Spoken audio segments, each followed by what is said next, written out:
तर जय श्रीराम मित्रांनो, तुमचं स्वागत आहे आपल्या जिगरूच्या ब्लॉगमध्ये. आणि सकाळी सकाळी नागपूरमध्ये आलो होतो. पार्टीवाल्याने सांगितलं तर तुम्ही किती जरी लवकर आले तरी तुमची गाडी 11-12 वाजता खाली करून देतो. मग तेवढ्यात करायचं तर काय म्हणून मस्तपैकी चहान प्यायला गेलो. तेवढ्यात आपल्या जीवाभावाच्या माणसाची गाडी आली.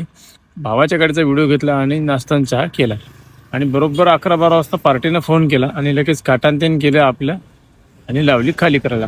तर इथे विषय कसा होता, आपल्या अगोदर एक आपल्या भावाची गाडी होती. म्हणजे काही विषय नाही भाऊ, ठरल्याप्रमाणे नंबरवर इतर गाड्या खालीच कराव्या लागतात. भावाची गाडी लावली खाली करायला, फटाफट एका तासाभरामध्ये खाली केली आणि लगेच आपली जिगरूवर खाली करायला लावली. आता खाली करायला लावल्याच्या नंतर आता भरायचं टेन्शन असते आणि भरायचं चालू असताना खाली करायचं टेन्शन असते. हे तर आपलं रोजच आहे. भर गाडी कर खाली, ना बबली ना शिवना, बस गाडी भरणार और गाडी खाली करणार. फटाफट गाडी खाली केली आणि निघालो थेट ट्रान्सपोर्टला. आता राकेश भाऊला लई दिवस झालं भेटलो नव्हतो. मस्तपैकी ऑफिसला पोहोचलो आणि राकेश भाऊची ग्रेट भेट घेतली. आणि भाऊला तर काय माल लोकलचा नाही म्हणले, आता भरावं लागेल म्हणजे जरासं लांबचा. म्हणलो काही विषय नाही, लावा फोन.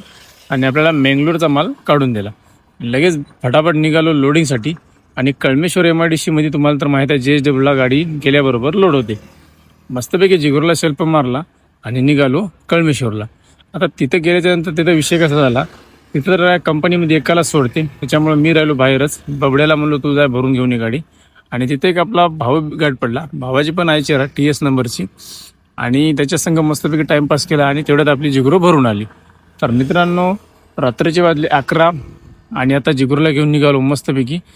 आणि असेच आपले मिनी ब्लॉग छोटे छोटे असतात. आणि आवडले असेल तर सर असं लाईक करा आणि जाता जाता मस्तपैकी फॉलो करा. आता भेटूया नेक्स्ट व्हिडिओमध्ये आपल्या जिगरूसोबत.